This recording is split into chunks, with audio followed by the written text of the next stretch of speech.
Hello and welcome to Chats, a television podcast, Season 4, The ChatzRoom. My name is Magellan, and I'm joined by a man who lives his life by one piece of advice: be less desperate for female friends. It's Alan. Oh no, the show that we're talking about is ridiculous. Hi, Magellan. How are you doing? Oh, I'm doing just dandy. I just had spring break. It's in California, so it was awesome. California. Cauliflower, it's my favorite vegetable. Your favorite Lunchable? yeah. Did you something caught in your mouth, California, Magellan? Wait, I think we had a goof like this last week where we said, now that you've gone to California, you're just that surfer character, and he's replacing New York Magellan. Oh, if we already did that goof, then we can just start the whole thing over. Hey, welcome to the ChatzRoom. It's Magellan. It's Alan. I don't know.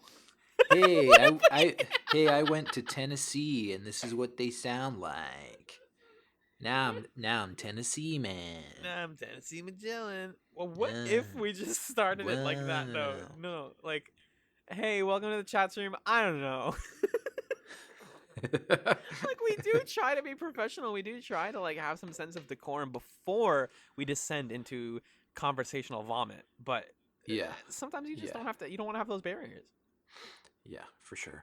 Well, they say in teaching that you're not supposed to smile until November, and really, I think we take that same attitude towards this program. In terms of it until November, or until that.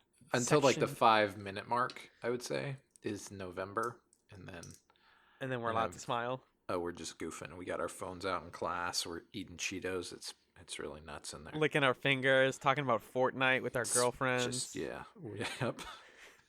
Who are real and not Canadian. Yeah, for sure, dude. Hey, Alan.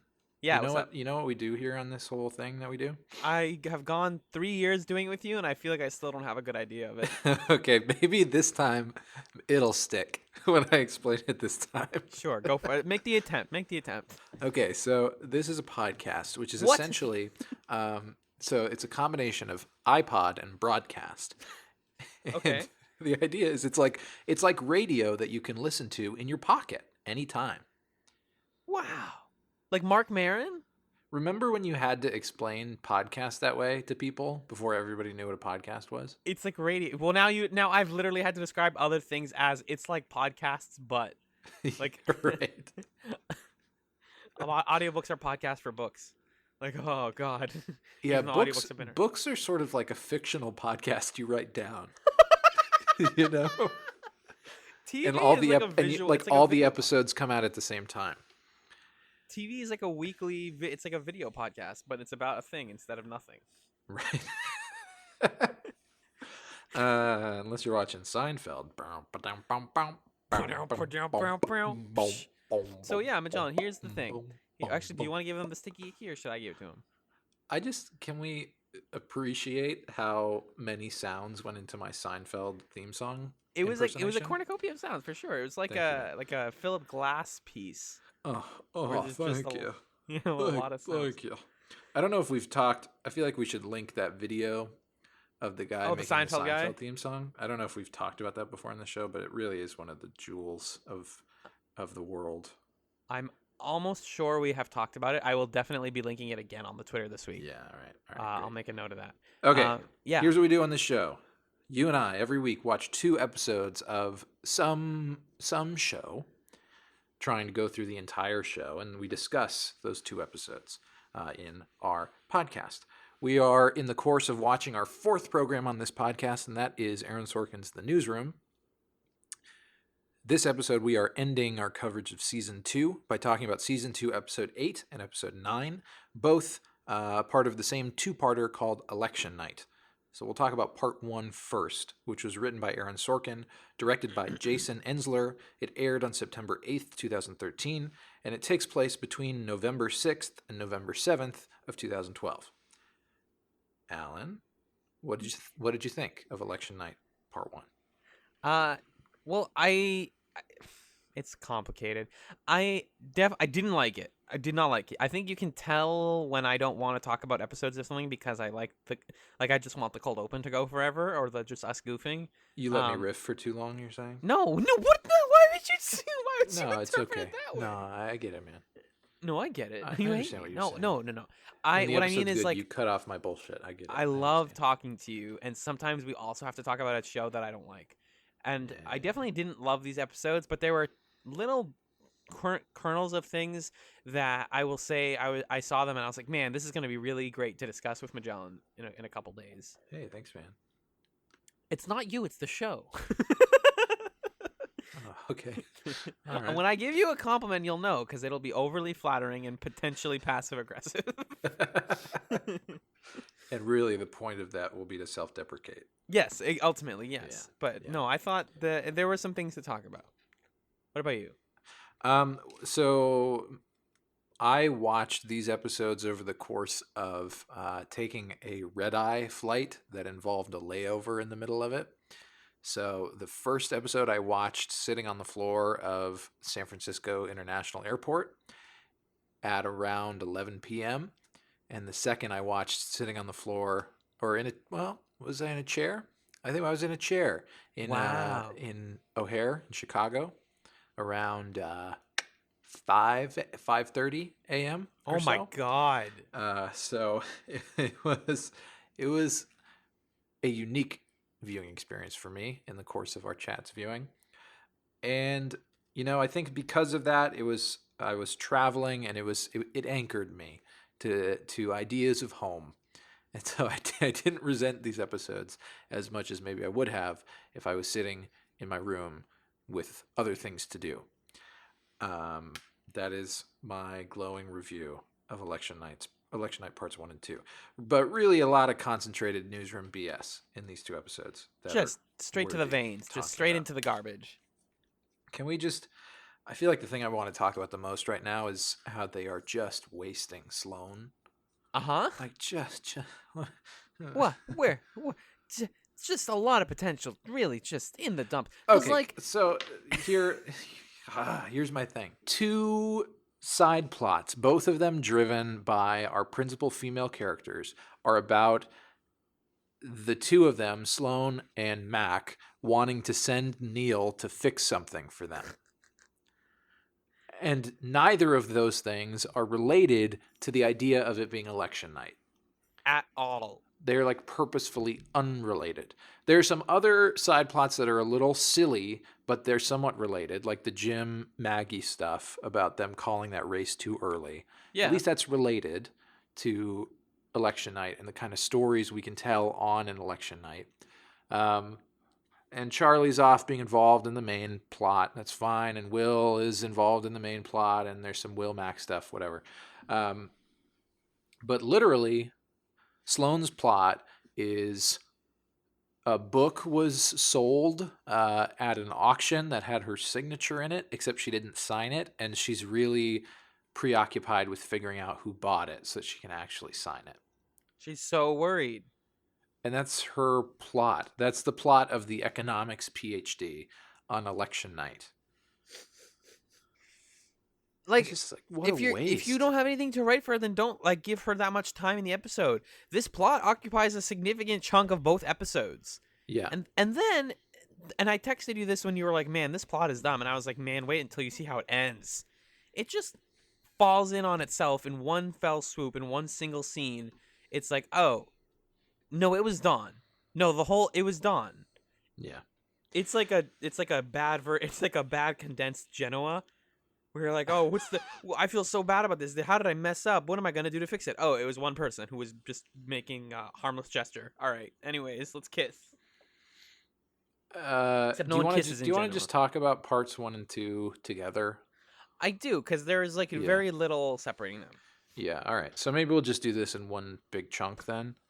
Yeah, if we find a natural stopping point, we can just to get it. Then just to give the credits on part 2, just so they're out there. Part 2 is written by Aaron Sorkin, directed by Alan Powell,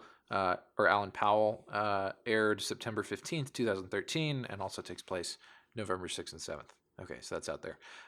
You know what? I liked that Don and Sloan kissed because I like Don and Sloan, and it was kind of a fun moment for her to march in and sign her signature and smack a kiss on him, and then for him to turn and be like, "What I've got can't be taught," or whatever he said. Yep, I think that's the Uh, line. Yes. but it didn't justify the entire Sloan plot leading up to that point. And also, like, the poster was in his office. Oh, he references all these movies. Oh my god. Like, That's obviously a like Usual Suspects reference, isn't I it? know, something like that. It felt like a Usual Suspects bit where she's like, the poster and the movie that he was referencing. What? It But was the problem him. is, I don't think it was a bit. Like, it's not riffing on that sort of reveal. It is that sort of reveal. Right, right. It's just that. Yeah. Um, It wasn't like his internet name was Wall Posterman. You know? or it like says something that if she looks at it in a mirror, it's like, I did it. Yeah. Um, so I wanted to ask you this because there's a lot of plots in this episode, in these pair of episodes that I felt like you said aren't related to the election stuff. But Yeah. maybe I can be the student, you can be the teacher, whatever. And like do some critical thinking and actually make these connect. Okay. I So love to okay, critically think. I can't believe you just in one word turned on your teacher voice. Okay. Uh, I did do that. Okay. I'm Uh-huh. being taught by my best friend. So Sloan and Dawn's Wait, are you the thing. student? You're the student or I'm the student? No, I'm the student. You're the teacher. Okay. So I'm going to do teacher voice then. Yeah. Okay. Thank you. There it is.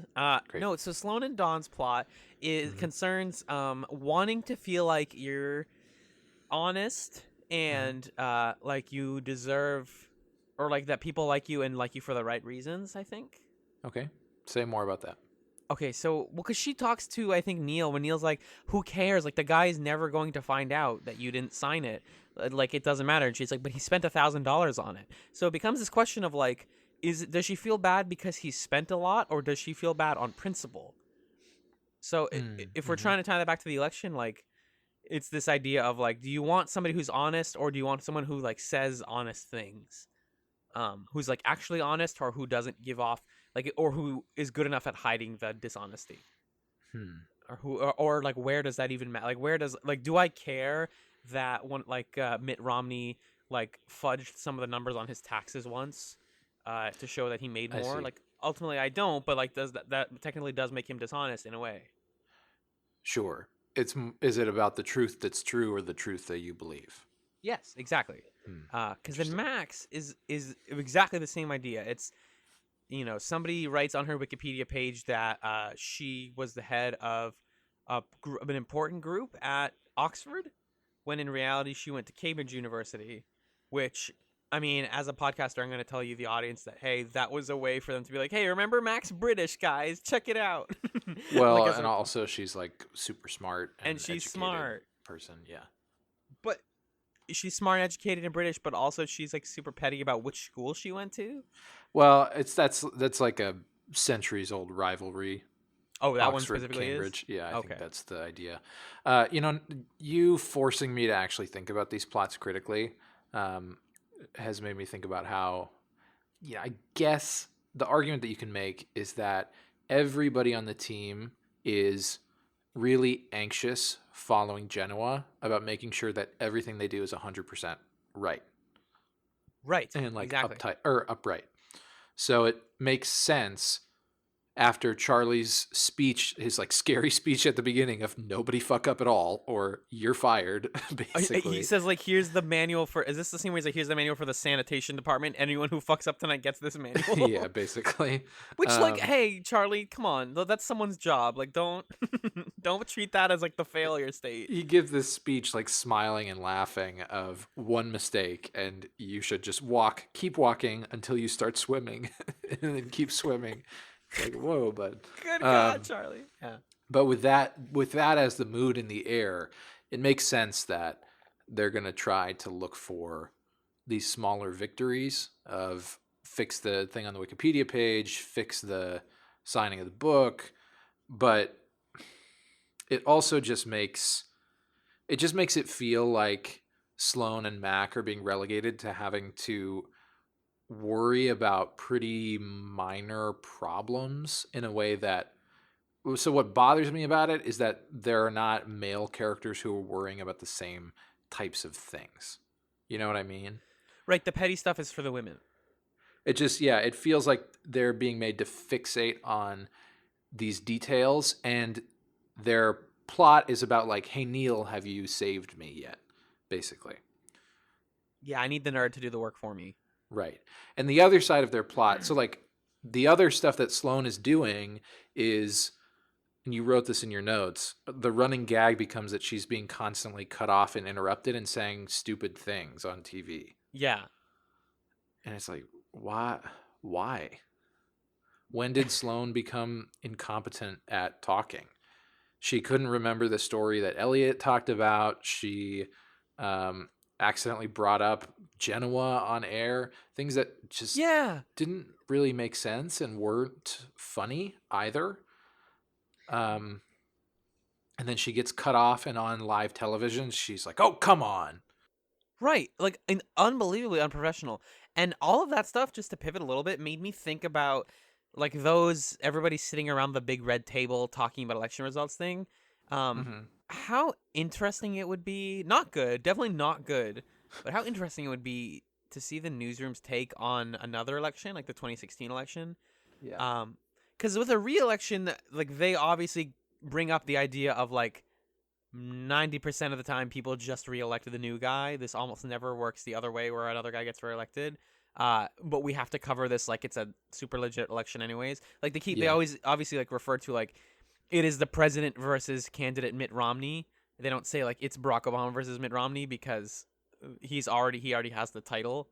Um, and that like difference and how the tension of the newsroom isn't like we are worried that like who's going to win. It's like we kind of know this guy's gonna win, but we have to like for our integrity and especially after the problems with honesty that we've just run into, we need to be honest just to do it.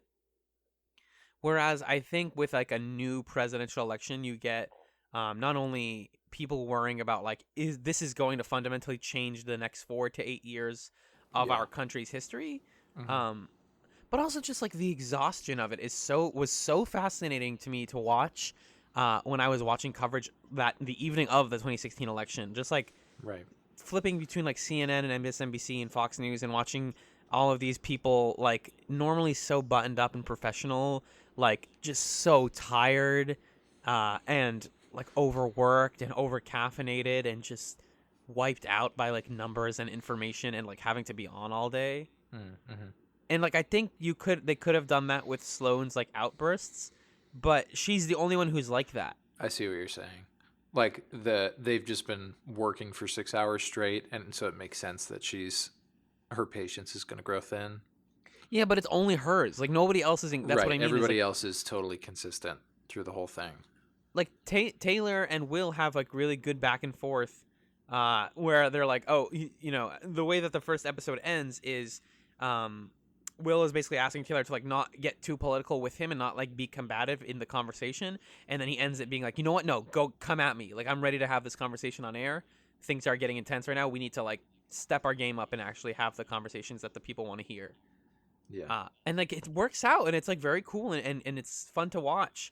But there's no sense that they've been doing this for a long time and that they're tired, and it's just in the like let's make fun of how Sloan doesn't get to talk and how she's doing these outbursts kind of stuff.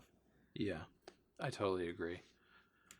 I think that was a roundabout point to get to where I was trying to be, but yeah. Yeah. Well, I think you're talking about two things there. You're Right. addressing the Sloan issue, where it seems like she's being written in a way that would be okay if it was happening to everybody else, but because it's just happening to Sloan, it's hard to separate that from a feeling of, or a sense of misogyny, I think.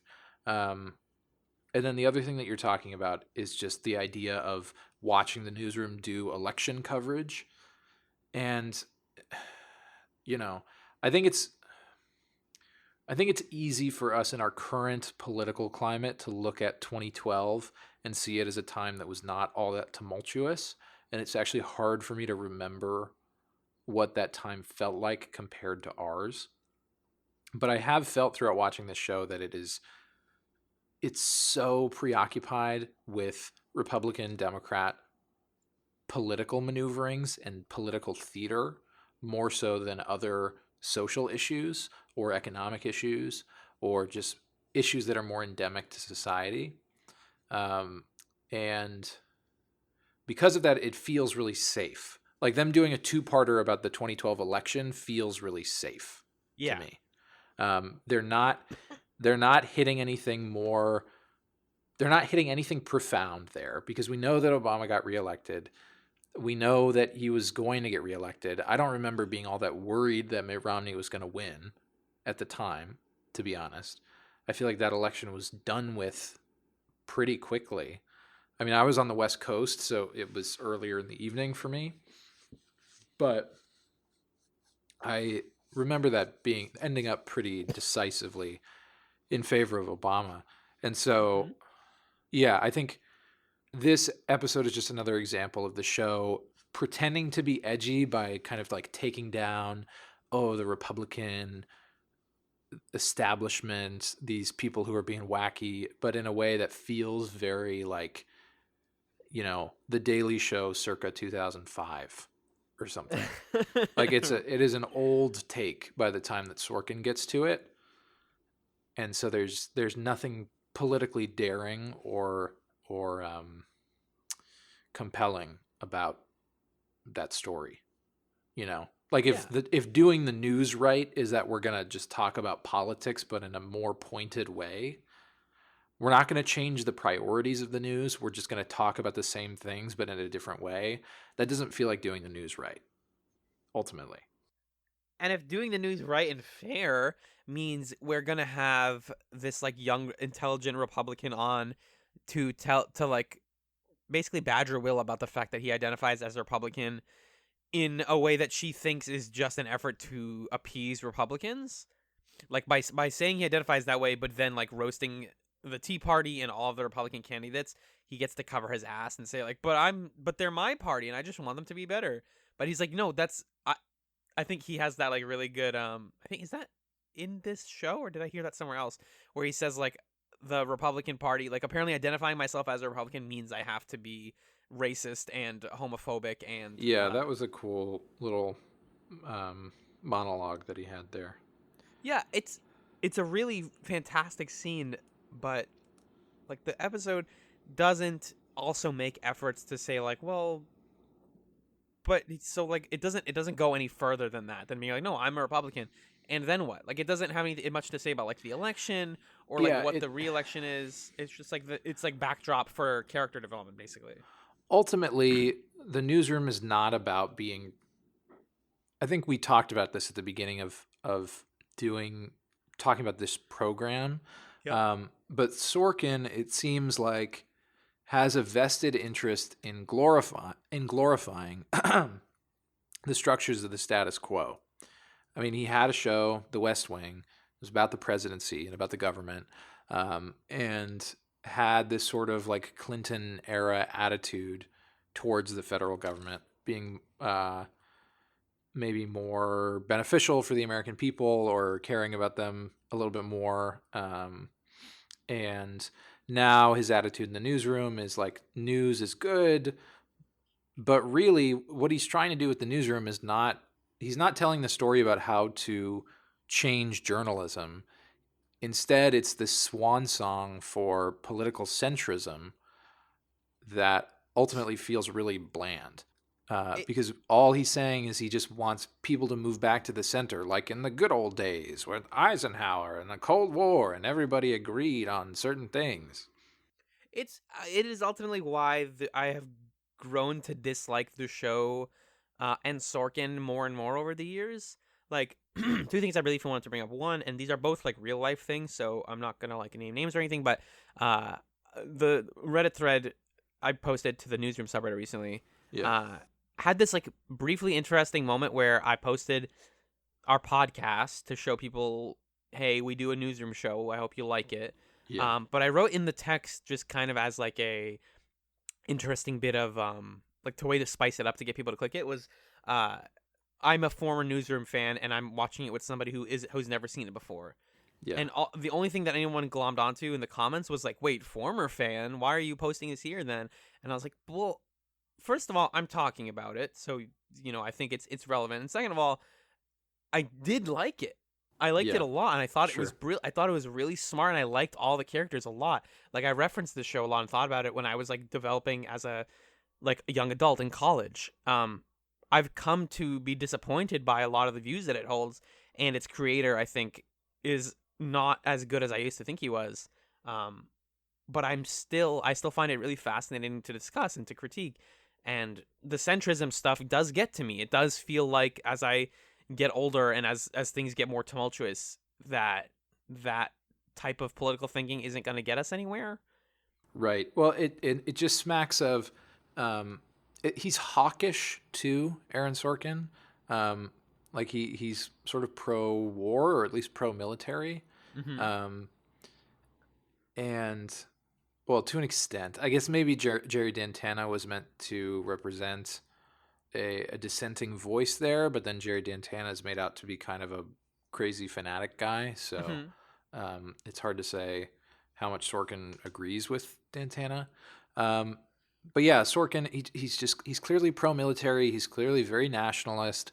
Um, he believes that there should be sort of a stable, strong central government that is held accountable by A a system of voting. journal, like a voting populace and a system of journalism that really just keeps the government from doing too much and keeps it sort of in the center.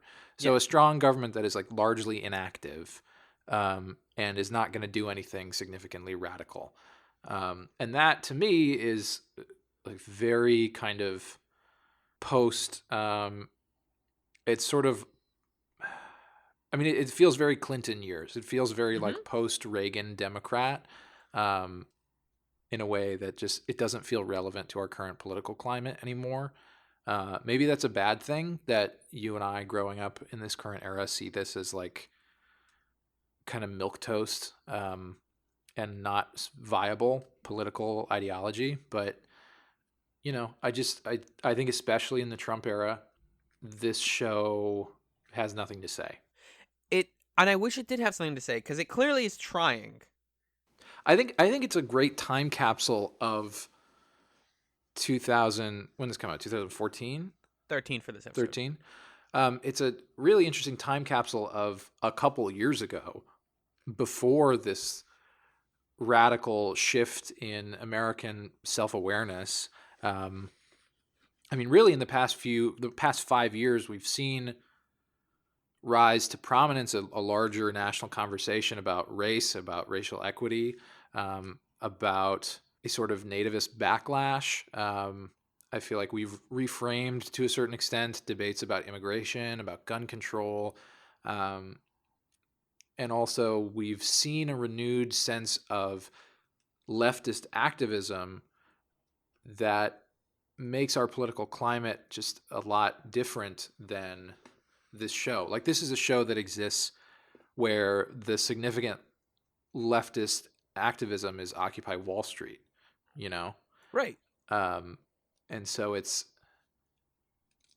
a moment that we're totally not in anymore, but I'm sure the show probably felt a lot smarter when you were watching it. You know what I mean? Yeah, super smart. I felt because it was only a year behind. Yeah. That was the novelty of the newsroom at the end of the day was like, oh my god, they like get it. And they seem so smart is because this just happened. I just remember this happening. Right. Yeah. Um and then sorry, just to bounce off of what we were talking about with Sorkin, uh I was just listening to an episode of the West Wing Weekly Yeah. recently, recommended to us by a listener actually, because I've listened to some of it. I like it. I just it's a want to, it's I a got to good catch up. it's a pretty good podcast. It's but the episode it had Tammy Duckworth on it, the senator in Chicago, I believe, Oh, uh, interesting. who is like disabled and also was in government while like pregnant. and is like making huge strides to make that more accessible for people in that situation. But the thing I kept noticing about the podcast, like when I was fast forwarding through the parts where they were talking about the West Wing, trying to get to the interview, was it's hosted by two guys. It's hosted by Josh Malina, who was on the West Wing, Yeah, towards and the end, and Rishikesh Hirway, who is the host of, I believe, Song Exploder. Yeah, which is an awesome show. Fantastic show. That one, great absolutely hearty recommendation. Yes. Yeah. But what's great is like Josh Malina is like firmly, from what I understood, in the camp of Sorkin, where he's like, I worked with this guy. I know how he works. His brand of politics is like really engaging and relevant and intelligent. Mm-hmm. And then the other guy is just like, I'm just as just a viewer looking from the outside in, like none of this works. And it's so fascinating to think like as Sorkin like accumulates more actors that have worked with him, more people start to like vouch for him in Hollywood, and he's like developed a lot of clout for that reason. But like, if you didn't work with him, you have no reason to believe that he's doing anything other than like really, really basic centrism 101. Right, and I think part of it is that I'm sure it would legitimately be fun to play a character written by Aaron Sorkin. Oh yeah. Like a totally different rhythm and a different level of intelligence than probably other shows or projects these folks have worked on. And so I wonder how much of it is just like it's more fun to be a Sorkin actor than an actor for somebody else, you know? And it's Right. and it's not even like it's not even necessarily about politics at the end of the day. It's just about it's more fun to play these characters. Yeah, I think I want to get into the back half of this stuff. Do you want to just take a quick break and then we'll be back? Sure. All right, cool. We will be right back to discuss the rest of the season 2 finale of the Newsroom. Hello, listeners. Welcome to the News Bag. I forgot what it was called. It's the feedback segment. It's the email segment where we read your emails in funny voices. That's not true. We do read them, though. My name is Alan, and I'm here to do it. We have our Dan email this week, folks. It's a good one. Dan, our friend, says, it's a small but interesting twist that all the speaking with lawyers turns out to be in response to a Jerry Dantana lawsuit against the company. It makes Stantanovich's interview scene slightly make more sense. I read that weirdly. I agree with Magellan that the general insisting that the b-ball game being in the background could have been a way to ensure there wasn't shenanigans, but there's also a moment right as Maggie is packing up to leave the room and the general says something that could be interpreted as, yes, Genoa did happen, and why Jerry felt so strongly that he could fiddle with the footage to make it so that when he says it on screen, what he seemed to say before was rolling was the same. And why Jerry was insisting that Maggie would have heard it. Basically, what Dan is saying here is that there's a part when Maggie leaves the room during the interview where Slantanovich says something like, yeah, we totally did use sarin gas. And Jerry's trying to get him to just say that on mic, and it doesn't work out exactly well. He continues, I think that one of the primary complaints of Season 1 was that they were always getting the news perfectly right in contrived ways. So it's weird that the show's response to that in this season would be to have them get a story monumentally wrong in hilariously contrived ways. Do we need this tapestry of nonsense to make the story happen? It all seems silly, but the thing with Charlie's source is particularly cloying in this episode. He goes through the whole Rube Goldberg guilt contraption to conclude that A, his son's death is Charlie's fault, which it's not, and B, that the payback is to feed him this bogus story. It may hurt Charlie's credibility, but it certainly ruined this guy's career. I guess grief makes you do silly things? No, I think this is, like we talked about this at the beginning of Season 2's discussions, this is like the show bending backwards to justify its narrative. It's not like, I don't think it's in character sense, my opinion. That's me out. Here's where the episode confuses its own message. The whole thing seems to be about institutional failure and the dangers of groupthink and how all of these disparate events accumulate into everyone getting a story wrong.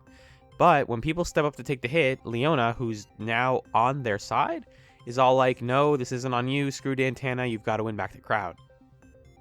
He concludes, I think that the show used Benghazi in the way that it did to keep the show's narrative matching our narrative in reality, because in our reality, there was no holy cow sarin gas reporting scandal that was stuck in the public consciousness. So to account for that, the show seemed to be saying that this story existed, but was quickly forgotten, being swept off of the game board by the Benghazi attacks, which is unfortunate because Benghazi was an actually big deal that a show like Newsnight would have been scrambling to report. Thank you, Dan.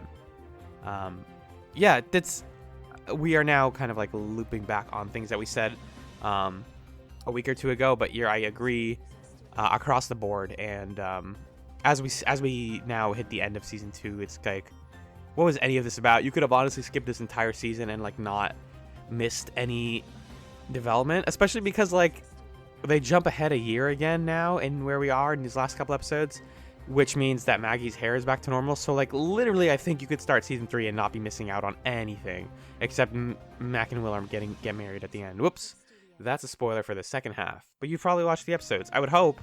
For now, I'm going to turn it back to Alan and Magellan as they finish discussing the season 2 finale. But first, I will say, I don't say this enough. Thank you for sticking with us through the show. I know it's been a rough going. The next show we have planned is still not set in stone, but the reason for that is we're trying to guarantee we find you one that is fun and entertaining and everybody can watch it. That's sort of our main criteria. So we have a couple ideas in mind, but if you want to suggest things, please go ahead and do that. We would love that. And we have other big secret plans for chats that we can't talk about yet that I'm excited about. But yeah, enjoy the second half of our discussion.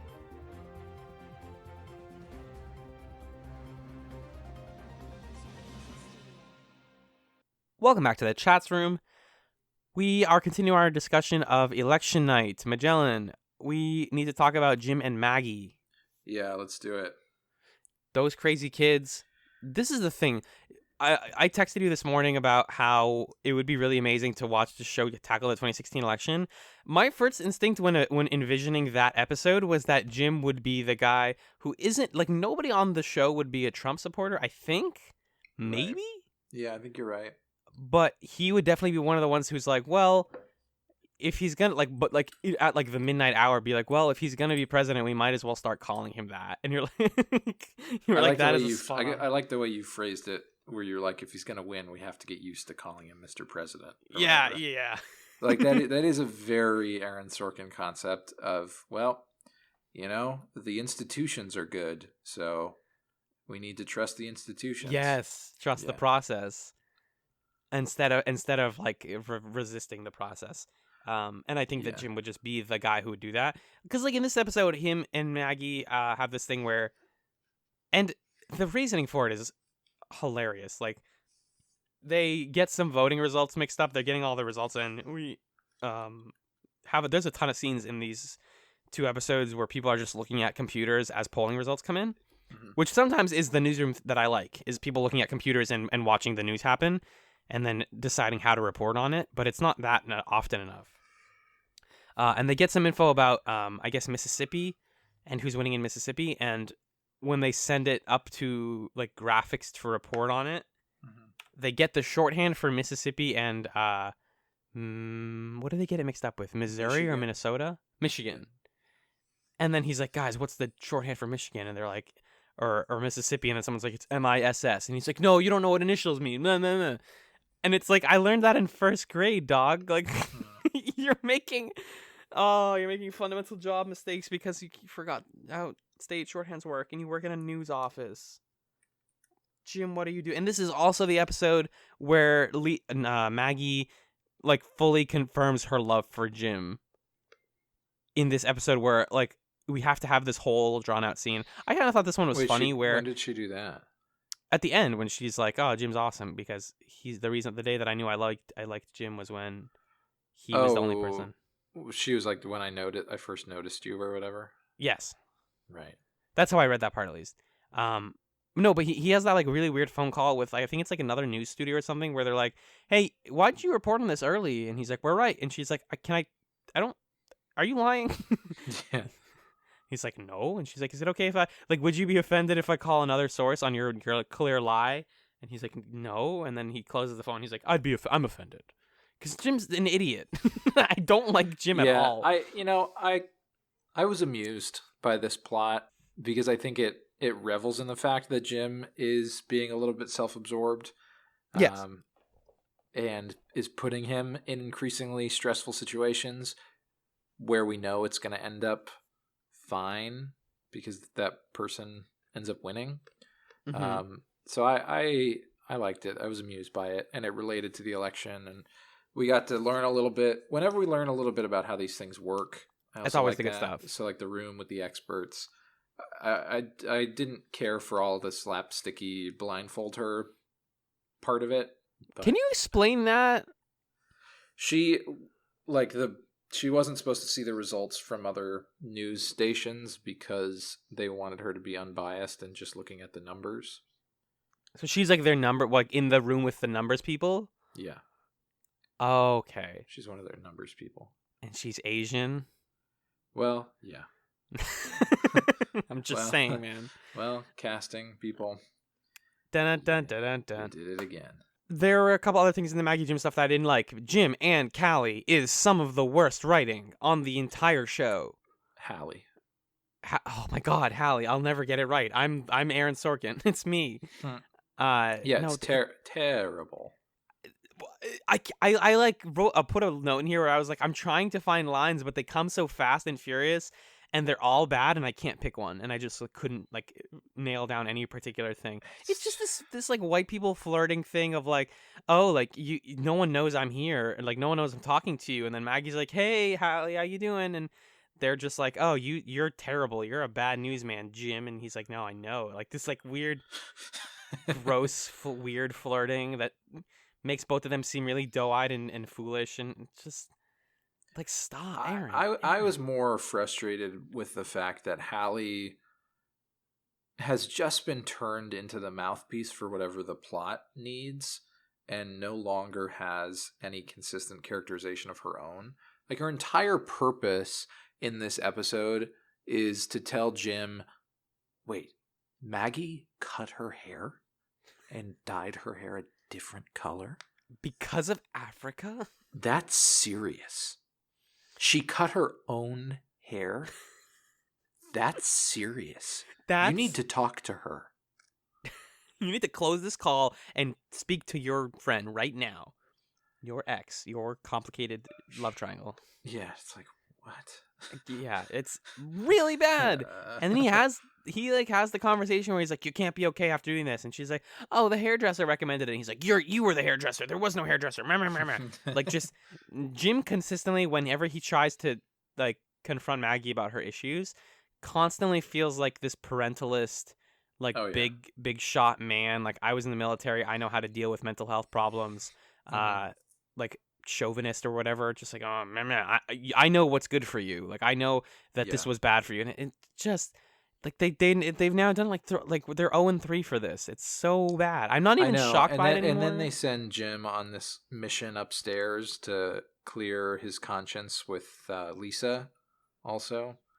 Who's working as a waitress, just trying to earn a living wage. I love Yeah. Lisa. I love that Lisa is just the only. I've said this before. She's like the only real human in this show Yeah. who's just like, I have to have a second job because it's hard living in New York. Anyways, Like, Jim, I hate you. Stop talking to me. Don't ever talk to me again. You're a bad guy. Yeah. Yeah, she Lisa deserves anything better than freaking Jim. But that upstairs scene also occupies a lot of tension in the show. Like it's supposed to be a viewing party for the election results, where like Reese and all of his mom and all of their rich friends are up there. But no one's allowed to have phones because they again can't be like biased and like tweet about stuff because they are in the same building, so they could leak news really early before it's like confirmed. But one person has a phone and they take a picture of Charlie spilling a glass and Lisa picks it up, and that's how Maggie finds out that Lisa's upstairs, or Jim does, and it's all very weird. This like, Yeah. how do we choose like who gets the information? It is a huge chunk of this episode, and like when and how do we disseminate this information? Because I think I criticize the Maggie and Jim stuff, but it is a better relationship back to the election plot than any of the stuff with Mac or Sloan, because it is also Right. about like when do we decide to report on something and whether or not it's true. It is that it's actually like there's actually something newsworthy that's going on, and it relates back to their worries from Genoa and all of that without just being embarrassing. Yeah. The than- worst thing you can say about this plot is that it's a little bit silly, and Jim is a douche. Yeah. But other than that, it's not incredibly offensive. Right. Exactly. So we get some stuff there. I'm trying to think what is the next big. Well, there's Like this tentpole? ongoing question of whether or not Will and Charlie will get to resign, or if they'll get fired or whatever. And I mean, this is just like this is just white male privilege at its finest. Let me quit my job. Of like, come on, I made a big lie about the U.S. government in front of millions of people, and you won't fire me. It's so fun. Yes, I didn't even look at it from that lens, but yeah, Oh God, it's because in the it's Aaron really Sorkin annoying. world, integrity beats all other keep maintaining a living wage and your self-respect and the respect of the people. As long as you keep your integrity, everything else can go to heck, Yeah. according to him. And then like they are talking about that stuff, and meanwhile, all the younger people are like, "No, we are gonna quit so that you guys can keep your jobs." And then Will's like, "When did you guys get Well, this no, idea?" not so they can keep their jobs. Just quit in solidarity with them. Oh no, yeah. And then Will's like, "Where did you guys get this idea?" And he's like, "They're like from you. I learned it from you, Dad." Dad, yeah. uh, and it's just like, guys, figure this out. Let's go, chop chop. Also, Leona is like a hero now. Is like on their side. Like someone, I think Dan posted and he sent us an email where he was like, they just got to decide that Leona Lansing is now like the person that's going to keep everyone's jobs and like bring them back into the public faith. Right. Doesn't make any sense. Like she's totally changed her tune about corporate donors and business decisions. And Reese does the same thing, which also completely undermines his character. I guess it's a nice moment because he's like, it was me. I just want you to know I made the right choice. Isn't that a big deal? I do like that moment from Reese. But it makes you realize that they're untouchable now. Completely untouchable. What could happen that would get them to be in actual danger of losing their jobs or losing credibility? If not this, If they did the worst thing in the world for their job and their bosses were like, "No, you guys have to stay and fix this." But if they did like these small, like excusable offenses, then their bosses threatened to fire them, then there's no we're not going anywhere. Right. You called the Tea Party the American Taliban? No. That's You unacceptable. told a lie about the United States government and military committing Endangered dangerous war thousands crimes. of people.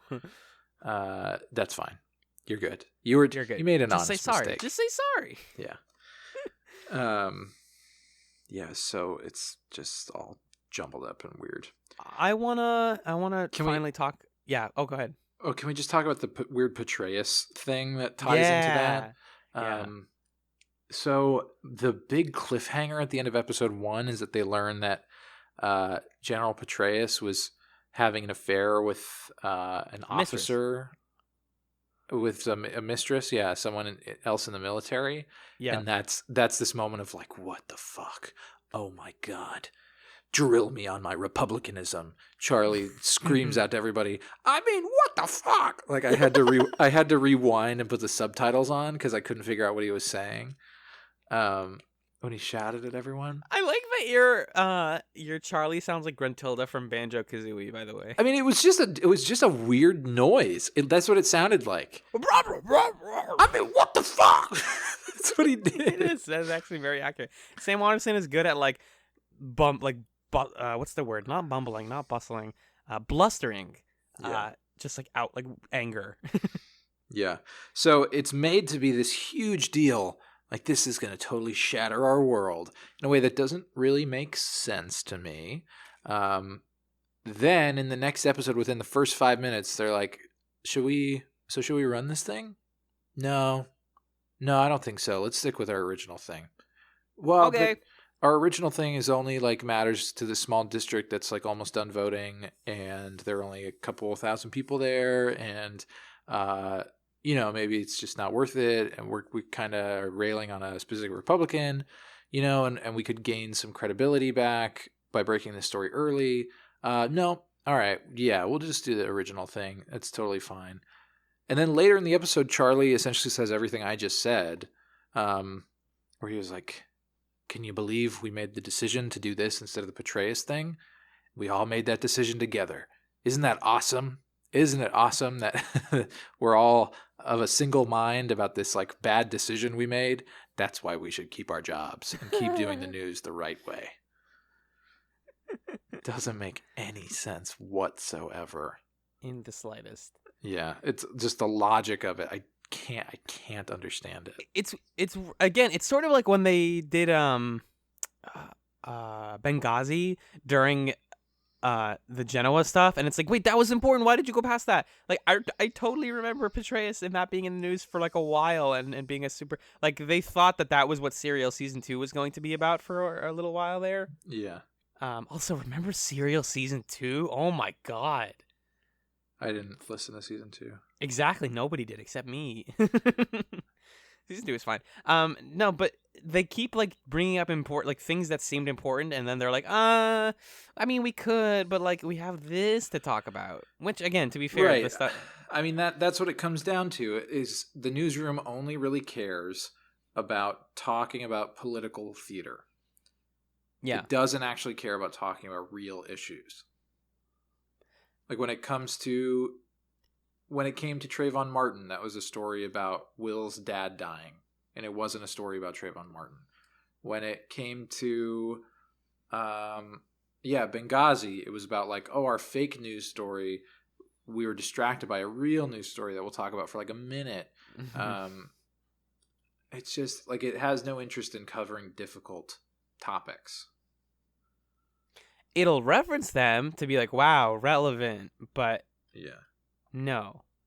Finally, Will and Mackenzie have some stuff that ends up leading to the end of the episode. Mm-hmm. So I thought it was good to bring it up last. Basically, it's just them wrapping up their, like, what did you say on the voicemail conversation? Yeah. And it's this back and forth where they're basically they're doing the like adult version of Jim and Maggie, where it's like, you need to tell me you love me for this to work, and he's like, no, I can't tell you that, you have to tell me. And it's just this like dumb back and forth, and they're rehashing like why he's mad at her for cheating, which we've heard about a million times. And you're ready to marry me, and he admits, actually that ring was a joke. I didn't think he would bring that up, but it was a funny goof, but thanks. I'm glad that got resolved. He says some mean stuff to her also, where I think he says like, you know what, hon, fuck you, or fuck off. And you're like, like, don't write the word hun even for your like 50-year-old dude. Like, it kind of works because like Will's an old dude and he can like, he's shitty, but like, ugh, it made me. Or the show really wants us to like him, and then he says stuff like this, and he just is a bad partner. And I feel so bad for anyone who would ever date a character. He spends half of those lines being like, I was a good boyfriend. I was a good guy. This is the guy who the last time this happened. I was a good guy. I was a good guy. He was watching the like self-help therapist or whatever, remember? Or like reading the columnist, like learning about relationship advice, because he's like, I know I'm a good guy, right, guys? Like, come on, tell me I'm a good guy. Come on. You're not. I'm trying to think. Oh yeah, basically this all ends with them being like, no, what I told you was I'd never stopped loving you. And it's like, wow, you finally said the one fucking thing that you need. I'm sorry, the one thing you needed to say to just get this to work. You clearly love each other. Stop beating around the bush. Okay, I love you. Okay, we're getting married. Oh my god, everyone's so happy for us. And like elated, so dude. Weird. Like it was like the best news that everybody else. Like, yeah, if you announce that you and your EP are getting married at a newsroom studio and everyone knows you, like, yeah, people are gonna cheer, but like Tim from accounting has no reason to start crying because Will and Mac are getting married. Even if there's no reason for Susie from sales to pop out her champagne bottle, which was conveniently in the building already. Just in case somebody decides to get married or something. Yeah. So it's the ending ends up being this weird, like, we're celebrating Will and Mac getting married, but also we're celebrating the election. Yeah. I guess, but like we already knew. Okay, I guess that kind of makes sense. Well, yeah, they're doing both. They're celebrating being done. I don't think they're celebrating like the fact that Obama won. I guess somewhat, maybe. Yeah. But it's just this like weird confluence of it's the show at its worst. It's the show like squishing its personal plots together with real news Mhm. and sacrificing the benefit of like broad showing what the real news was like by doing that mix, and it just doesn't. It feels really off. It's also that just wouldn't happen in a workplace Mhm. where you haven't been dating for years. You propose Yeah. and are engaged Yeah. after not dating each other for years, which alone is very odd. Yeah. Um, I mean, I'm sure it happens, but I wouldn't do it. Like if I was writing this, or if I was Mac, I'd be like, just slow it down, bud. We can make out and be friends and date, but like you don't need to jump to proposing to me. That seems like an unstable move. Um, and then they both think it's a great idea 5 minutes after they've agreed to be engaged to tell everybody that they work with, because now you're like locked into it. Uh, Right. there's no there's no Guys, we're waking engaged. there's no waking up the next day and being like, huh, I think I was super stressed out because we'd been working for 6 hours straight, and I was just happy to hear that you loved me. But now I'm thinking we should really slow it down and try to get to know each other again and maybe live together for a while. So let's take back that secret engagement that we had. Instead, it's in front of everybody. So yeah, it didn't feel realistic to me at all, unless they somehow dial it back or pedal back a little bit at the beginning of the next season. But I don't foresee that happening. That's fair.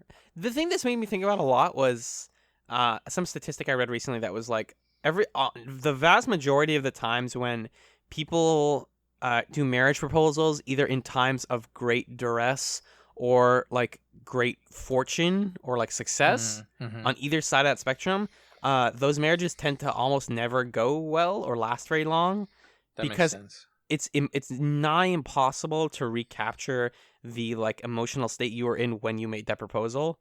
And so oftentimes the couples will feel like we are trying to get back to that moment again. Right.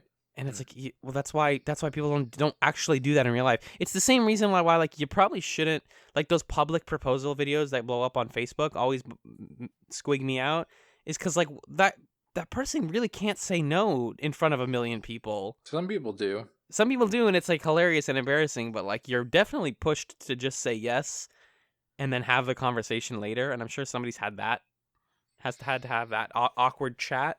Yeah. And it's like, don't. This is not the way to do this. This, especially now that this is like your second shot at it, Will and Mac. Like, I don't know. I don't think it's a marriage that can last. I don't remember how this goes. I like to think that they love each other. I like to think it can go fine. That's the Yeah, I optimist think in they me. do too. I don't think it's wrong for these two characters to end up together. But it doesn't feel like a moment that I want to celebrate them getting engaged under these conditions, because it feels unrealistic, and yeah, it feels like they're bound towards some catastrophe. Right. And then what's weird is you get that, and you get the scene of Maggie saying like, "Oh, the moment that I knew." This is earlier in the episode, but she says, "The moment I knew I cared about Jim, or that Jim was someone important in my life, was on the first day of the first episode." And he's like, "When I tripped over the bag," and we get a very good cut back to him falling on the bag. What a not good Not a physical thing to cut gag back that to. was. Yeah, exactly. Like the first time the show ever cuts back to anything, it was to that. The worst gag, yes. And she's like, "No, it was when you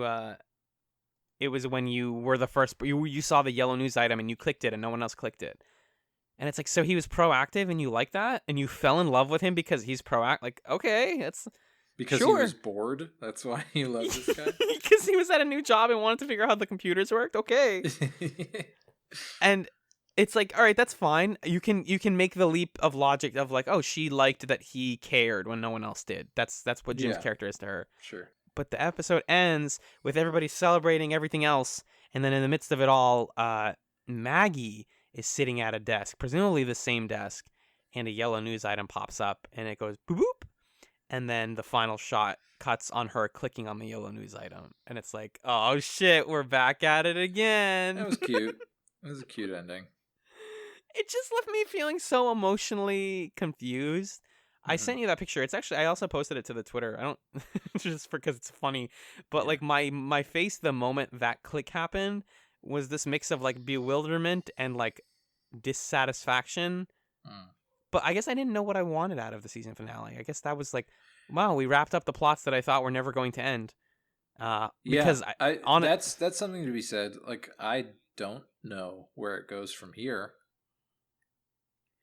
right, well, because I don't think they necessarily knew right now that they were going to get a season 3, or they only had like a Mm. hints of it. Because, up until now, the newsroom had been on a steady upward rise, like a fairly steady upward rise of viewership. Mhm. Um, it was right towards the end of season 2, and as it was like being re-aired on HBO, that people were like, I don't think I want another season of this. Right. And then they just gave him enough money to do another season of it, and he got 6 episodes out of it. Yeah. And it's like, how do you make 6 episodes out of a whole new season? Like, or a whole new season out of 6 episodes? I guess we're gonna have to find that out. Yeah. Um, I'll tell you for now, it really starts on some sort of foot. All right. But do you have any stray notes from these episodes? I do not. Uh, Do not, sir. I just briefly liked I liked Dawn in these episodes quite a bit. The little bits that he gets, like him talking about wanting to countersue Jerry Dantana. Oh yeah, I like that little plot line. Yeah, you get him being very passionate and like actually addressing the Genoa stuff in ways that no one else is. Because I think they say it's been like a while since the Genoa stuff happened. Like it's been just long enough that the DC team is like being shitty rivals from across the pond to them and being like, screw Yeah. you guys. They're the Unnecessary. Shelbyville. It the totally. show. They just like decide to become the Shelbyville of the newsroom, and it's terrible. Because it's you guys work together. Don't do this. And then the other note was I forget what the context of this was, but Dawn is explaining how average human beings need like more help than people give them credit for because like multiple different household items have labels on them that say like obvious stuff, like shower That was caps. funny. Yeah. Funny. Shower caps fit one head, or like do not iron clothes while wearing them. Mhm. Like all of this stuff that he's like, yeah, this proved like all of those things had to have like legal like court cases to get them posted onto those household items because somebody messed up in a profound way, and we can't trust the average person to just like know basic stuff. Mhm. And it's like that's all right. That's Dawn being Dawn in a nutshell. A lot of people do things in a nutshell on this show. I don't know if you noticed that. It's like oysters on the half shell. Exactly. It's like here's in a half shell. Let's summarize what we're watching next week in a nutshell. Magellan. I will. Next week, we are beginning our coverage of season 3 of the Newsroom, the final season of the show, which means that we really only have, I guess, 4. You want to do a series recap at the end there? Do I want to? No. Okay. All right. So 3 episodes left. 3 podcasts left, baby. Of the ChatzRoom before we move on to our next show. Next week, we are covering episodes 1 and 2 of season 3. Episode 1 is entitled Boston. Season 3 premiere. Will, Mac, and the Newsnight team decide to err on the side of caution in reporting a major breaking story. Neil is contacted by an anonymous source in possession of stolen government documents. Sloan looks to solve a takeover puzzle.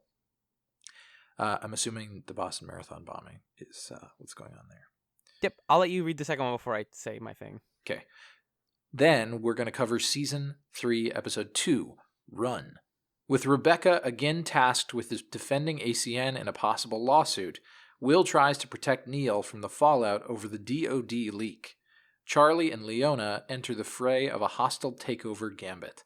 Sloan fears Dawn may be guilty of cashing in on insider info. Whew. The Amazon thumbnail for Run is hilarious. It's just Neil looking ultra serious. I know. So Boston, this episode aired. We're now in like November of 2014, which is like recent enough that I remember watching these ones super vividly.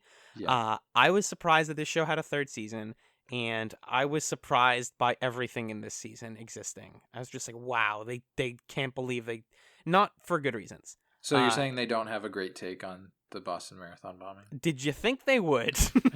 No, I didn't. And I also was there the day of the Boston Marathon bombing, so I get to have my little personal input on this particular news story. Yeah. So also, before we forget to mention, we are going to have a guest on this next episode. Basically, I told the guest, just to tell Majan this as well, to watch Boston, and then I was like, if you were able to do that and you want to have more conversation with us, go ahead and watch Run. If you can't, we'll have you on for one. We'll see how it goes. If you just watch one and you're like, I'm out of here, man. That's a nice way to be polite while making sure guests only watch one episode. Yeah, I was like, you have a minimum commitment of one. If you watch the second one, go for it. But no one's making you do it. That's fun. So stay tuned for that. Yeah.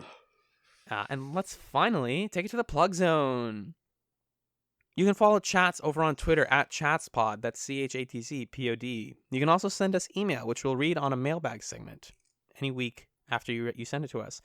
By sending it to chatspod@gmail.com. We love receiving your emails. Please also don't forget to rate us on iTunes. That's how people hear about our show. That's how the algorithm puts us to the top of the other TV podcasts that we are also much better than. And and just, in general, tell your friends, tell your dog, tell your therapist, tell your doctor, tell your college professor to check out Chats, the television podcast, because it's I think it's pretty good. Sometimes we talk. What did we even talk about during the cold open? Like just nonsense. Yeah. It's a good time. Magellan, Mr. Good Time. When can people find you on the internet? Well, they can find me 24/7 at mrgoodtime.edu. So before I give my plug, something I want to say about show plugs this week. So like we just said, we are very close to finishing our coverage of the Newsroom. We have yet to select a show that we're going to be covering next. So if there's something that you would love to hear us cover, because preferably it's a show you really like. I've already told people, if you're going to recommend us a show, please don't recommend us a bad show.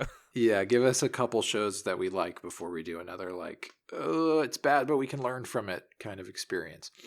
If you have a show in mind, please let us know. We like to mix it up. We like to cover different genres. So we've done a sort of sweeping sci-fi story. We've done teens. We've done animated, more kind of Adventure fantasy story. adventure, and now we've done kind of contemporary political drama. So if there's a genre that we haven't hit yet, maybe think about that. Think about, shows that you like, shows that maybe are not being covered as much as you want them to be. That's something to think about too.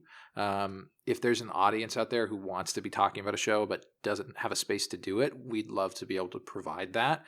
I think that we did that to a certain extent with Farscape, because I think we sort of hit Farscape before there was a wave of a few other podcasts who also did that. So I'd love to be able to do something like that again. I'd also love to be able to watch a show that Alan definitely hasn't seen, Yes. and also preferably one that both of us haven't seen. So, if you have thoughts or ideas, send them our way. We'd love to hear them. And we're piloting some things right now, but the suggestions are always welcome, because that means that we're serving our listeners and we're making sure that you stick with us from show to show. Cool. Anyway, me stuff. You can find me on Twitter at JustAFluke. That's JUSTAP. You can find me online on Twitter at JustAFluke. That's JUSTAPFLUKE. You can also listen to my other program, which is Adulthood. Alan, exciting news. I went on Amazon and I ordered a handheld digital recorder because I thought maybe if I had one of those, I would start recording myself more often, and that would get me to make more episodes of Adulthood. So we'll see if it works. It's a little experiment we're going to try. I just re-listened to some old Adulthoods recently. In a couple days. That's that. What about you, my friend? I was saying I was just re-listening to some old adulthoods recently. That podcast is very good, and I know for a fact that you have enough audio to make like 11 more episodes right Yeah, now. yeah, I So do. like, I don't want people to think like he hasn't been doing anything. Like, you have been just collecting Yeah, audio. I've got some flashbacks up in the trunk. That's exciting. Hi, hello. I'm on two other podcasts. But if you want to hear about those, you can follow me on Twitter. First of all, it's at Alan Ibrahim. That's spelled ALLENIBRAHIM. And briefly, to summarize, the other two shows are Fireside Friends, which is at firesidefriends.net. It is a pop culture discussion podcast that I host with my friends Ryan and Katie. We just watched Sanrio Boys, the anime, last month, and this month we are going to be discussing The Warriors, the 1970s film. And it's a really fun show. You should check it out. And then I also just recently started doing The Garnet Wager with my friend Six, where we talk about the Korean game show The Genius, and we make bets on the show and kind of enjoy the competitive nature of it while also competing against each other in fun little games, little card and mind games. Radical Dadical. That one's found wherever you listen to pods. Thank you for listening to this pod, the Chats Room, and good night.